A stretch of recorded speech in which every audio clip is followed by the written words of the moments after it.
Hi everyone, and welcome back Vorldrevolution channel. This is book summary to activate your brain by Scott G. Halford.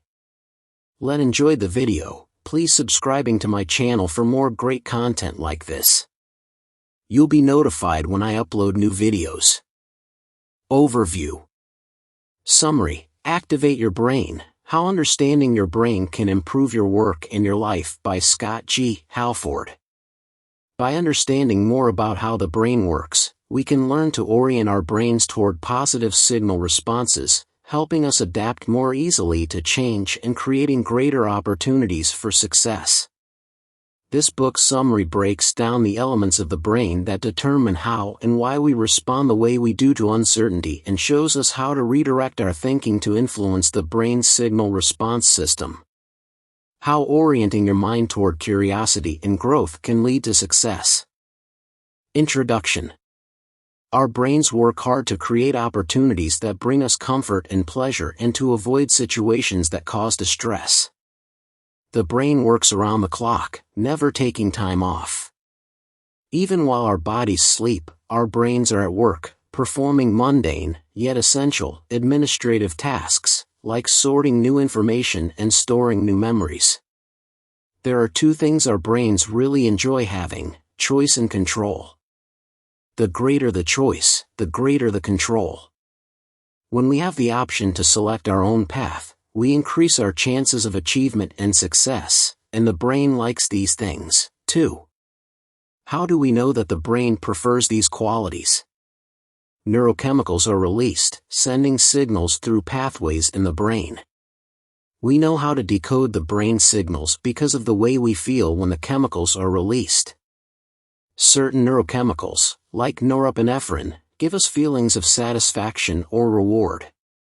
Others, like cortisol, tell us that things are not so good through feelings of stress, sadness, or anger. These chemical messengers are activated by the emotional part of our brain, which can override all other signals with priority access to signal pathways. In this sense, our emotional brain rules our bodies. This can be a good thing or a bad thing, depending on the situation. Unfortunately, the emotional brain is completely dispossessed of reasoning. Infants are a good example of a brain that communicates almost exclusively through emotions. Certain kinds of stress can also cloud our thinking or make us feel less in control. In work or social settings, acting on emotion instead of reason can lead to dire consequences. Fortunately,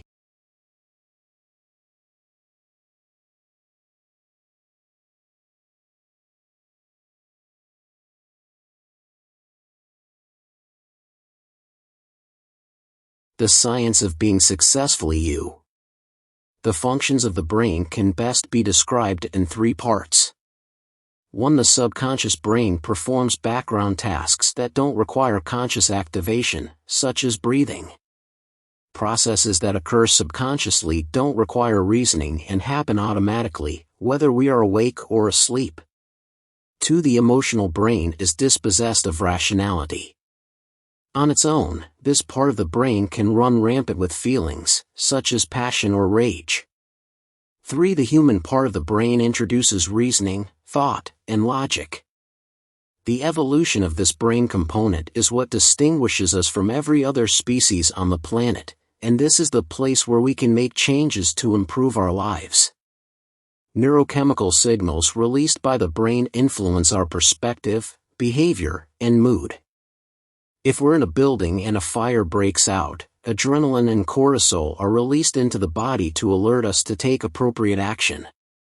Conversely, success in our lives, whether at home, in the community, or in the workplace, translates into the release of norepinephrine or oxytocin, which signal reward or pleasure. The brain is continually working to match new information with established patterns already in its memory. If the information corresponds to a familiar and comfortable memory, all is well. Remember, our brains trend toward comfort, which comes from the familiar and the certain. If these conditions don't exist, our brains signal an alarm and stress levels begin to rise. Stress in our system is elevated whenever we enter unfamiliar or uncertain territory. But we learn by facing uncertainty and by acquainting ourselves with the unfamiliar. The collision of interests between the emotional brain and the human brain can sometimes create a temporary mental block.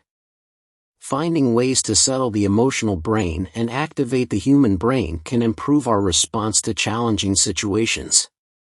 Emergency dispatchers are an example of people skilled in de-escalating high-stress situations. In February 2018, a 911 dispatcher in Florida received a call from a panicked driver who lost control of her car and landed upside down in a muddy ditch.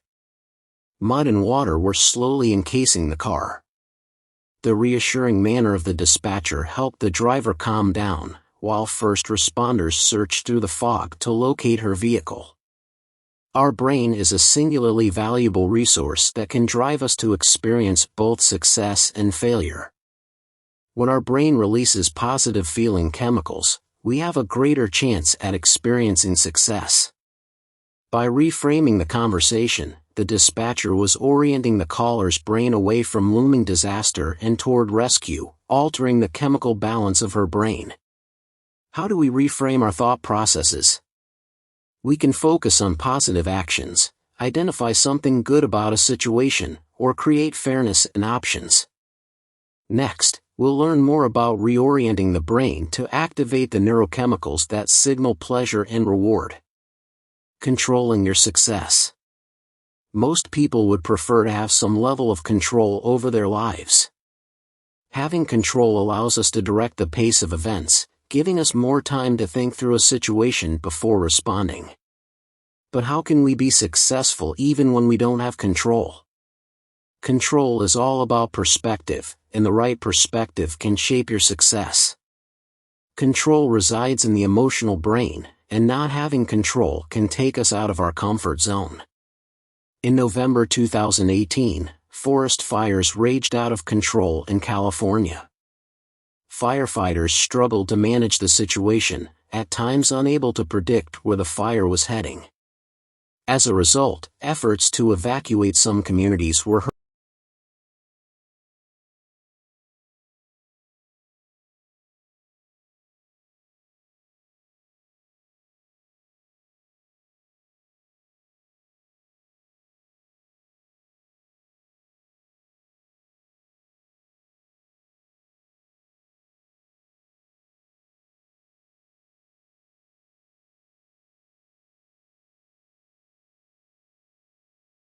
There are two types of control in this example.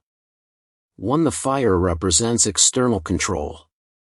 From this perspective, success lies in conquering the fires and restoring safety to the community. Two, our emotional brain represents internal control by essentially hijacking the brain's entire neural network. The fire was a problem that needed a solution. But problem-solving skills reside in the human brain, and it was overtaken by the emotional side. From this perspective, success lies in bringing the emotional stressors down to more manageable levels, allowing the human brain to go into action. Getting our emotional brain to yield control to the human brain takes effort and energy. The same is true when orienting the brain to try new things, which probably explains why most of us gravitate towards habit. The nature of habit is repetition, which leads to familiarity. And the emotional brain prefers the familiar. Ironically, the mental exercise of learning something new can create better habits and increase our chances of success, both of which motivate the brain to produce positive feeling neurochemicals. How, then, do we steer control of the emotional brain toward success? Building confidence, which resides in the emotional brain, helps restore balance to our neurochemical pathways. It's important to build confidence because it already resides in the emotional brain and can be activated more readily in times of crisis. By building confidence in our abilities to handle situations, stress levels can be reduced, and the human brain can think more clearly. Confidence means more than being certain that we know something or can do something. It also means that we believe in ourselves enough to face the unknown. There are two ways the brain helps build confidence. 1. The brain strengthens neural pathways through thought and experience, so try something new. Simple activities, like reading a book or talking with friends, exercise the brain and keep it active. Essentially, being curious about life is the best way to become confident in life. 2. Another method of building confidence is through repetition. If we start a new job, for example, we want to fit in and do well as quickly as possible. To do this, we repeat the same task over and over until our work is on the same level as everyone else's. Building confidence sometimes takes willpower. Willpower is an attribute that requires focus and constraint. On the other hand, habit and avoidance reside in the brain's comfort zone of familiarity, and they represent the opposite of willpower. So, willpower takes energy. Ideas for practicing focus and constraint include quiet time, meditation, or even just a few seconds of intense, uninterrupted focus on a simple object. Another aspect to controlling our success and gaining confidence is goal achievement. Setting goals and experiencing accomplishments keeps the brain satisfied because the act of completion releases neurochemicals that produce positive feelings. Successful, goal-oriented people set parameters that are realistic and sustainable. They also set small, incremental goals to sustain the feeling of accomplishment. In the next section, we'll learn how to build brain stamina to support our success. Building your stamina. Our brain continually reshapes itself by building new neural connectors each time we learn something new. Managing stress, exercising, and getting sufficient rest all contribute to the brain's ability to reshape itself. For example, physical exercise increases the flow of oxygen to the brain, contributing to its longevity. And even our emotional brain responds positively to exercise. In addition to rest and exercise, a proper balance of nutrients is needed to sustain a constant level of energy and build brain stamina. When we're stressed, our brains send chemical messengers to put our bodies on high alert. As we learned, the emotional brain can take over when this happens. What's more, our brains don't immediately discern the types or levels of stress, so managing stress of any kind is important. Some people are better at responding to stressful situations than others. The 911 dispatcher is a good example of a person who remains present and focused in a stressful situation, which helps to reduce stress levels. Rest is an effective means of reducing stress, and there are two ways to give our brains a rest. When we sleep, the brain sorts through the day's events and stores new learning experiences into memory banks. Adequate sleep keeps our minds conditioned for learning, decision-making, and memory recollection. Sleep also affects our thinking, creativity, and mood. Even short naps can help restore brain energy to help us stay alert throughout the day. A lack of sleep, on the other hand, compromises our immune system, affects our ability to learn and recollect, and can impair our ability to think. Throughout the day, our brains rest differently. Whether alone or with a friend, being quiet or talkative, the brain rests by switching to a less focused mode. In this state, our minds might wander, daydream, or meditate. The idea is that the brain accesses a different neural network, giving the goal-oriented neural network an opportunity to relax. When we're stuck on a big problem, small changes can make a difference. Even the act of moving from one setting to another could give the brain enough rest to rejuvenate the thought process and inspire creative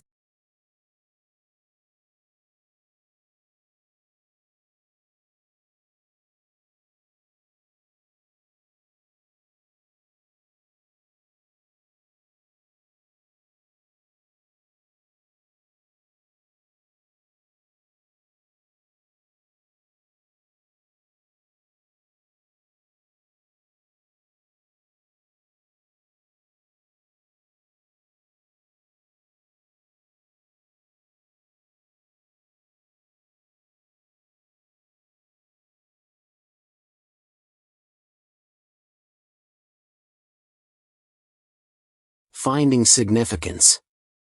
The brain seeks to make connections and create patterns. The amount of information that passes through our brain is more than it can hold, so it needs to decide what to keep and what to throw away. To do this, the emotional brain uses trust to determine the validity of information it stores. The source of the information influences its validity. Over the course of our lives, we make many acquaintances. However, our brain has a limited storage capacity, so only a small subset of those people will earn a place in the brain's trust memory. When new information or experiences are introduced to us, our brain releases chemical messengers, like oxytocin, to indicate whether the information can be trusted or caution is advised. In a business environment or social setting, meeting new people presents a challenge to our brain's trust filter. Finding ways to overcome apprehension in situations like this is one key to achieving success. Signaling the release of positive feeling neurochemicals can provide a quick remedy to this situation.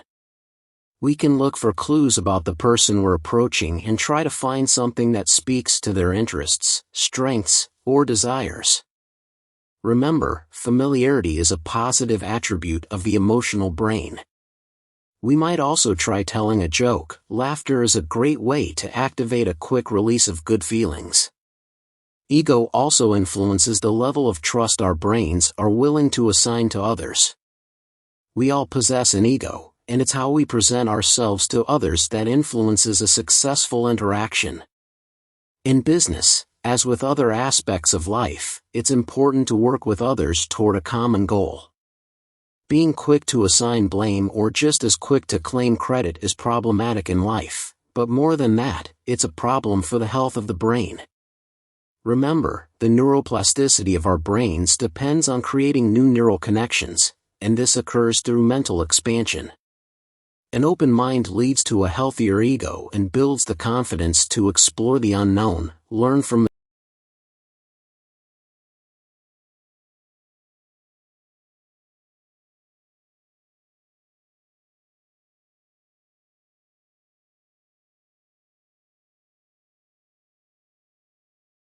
Conclusion.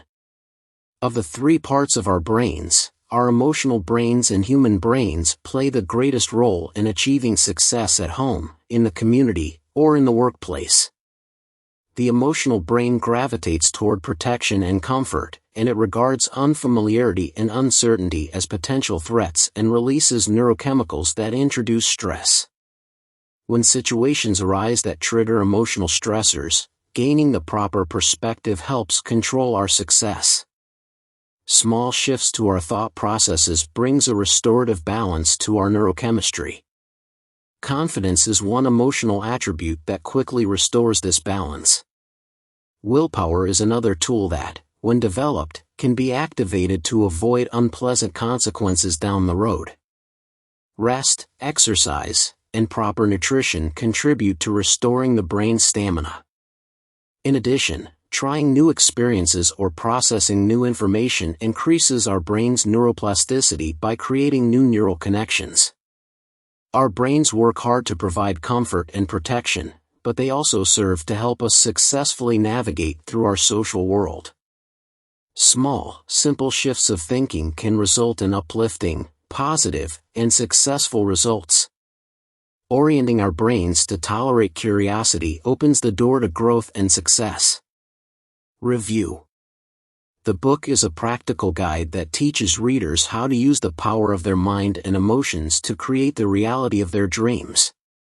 The book is based on the author's personal experience, divine guidance, scientific research, and a decade of work as a manifestation expert and coach. The book consists of 4 parts. Part 1. The book introduces the concept of the unsold mindset, which is a way of thinking that challenges the conventional wisdom and stereotypes about selling. The author explains how the unsold mindset can help readers overcome their fears, doubts, and insecurities about selling, and how it can help them create more value, trust, and influence with others. Part 2. The book provides 9 core concepts of the unsold mindset, each with a corresponding principle, story, and exercise. The concepts are intentional ignorance, teammate not coach, pathological optimism, embrace the obstacle, the power of no, the art of asking, the paradox of persuasion, the gift of feedback, and the joy of service. Part 3. The book helps readers apply the unsold mindset to various scenarios and situations that they may encounter in their personal and professional lives. It covers topics such as networking, pitching, negotiating, closing, referrals, testimonials, and follow-ups. Part 4. The book encourages readers to reflect on their journey with the unsold mindset, and to share their insights and experiences with others who may benefit from them. It also urges readers to keep learning and growing with the unsold mindset, and to embrace their greatness and potential. The book is an informative and engaging resource for anyone who wants to learn more about manifestation or improve their skills and results in it. The book is written in a clear, concise, and friendly tone that makes it easy to read and understand. The book also uses vivid examples, anecdotes, humor, and emotion to convey its messages and invite its readers to reflect and relate. The book does not impose any judgments or prescriptions on its readers, but rather encourages them to explore their own paths and perspectives. The book is not only a guide but also a game that challenges the reader to think outside the box and have fun with the possibilities of manifestation. The book provides a variety of scenarios and options that readers can choose from to create their own unique stories and experiences. The book also allows readers to go back and forth between different paths and outcomes to compare and contrast them. The book is interactive and creative that stimulates the reader's curiosity and imagination. The book is not only a game but also a tool that empowers the reader to embrace their own identity and expression of manifestation. The book provides valuable information and insights that readers can use to understand themselves and others better. The book also offers practical tips and exercises that readers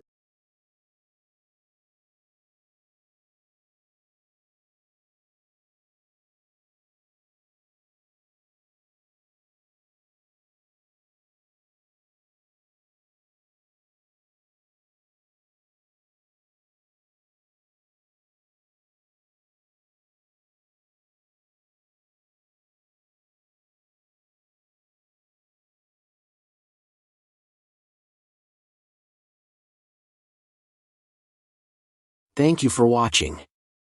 Please subscribe, like and share. See you in next videos.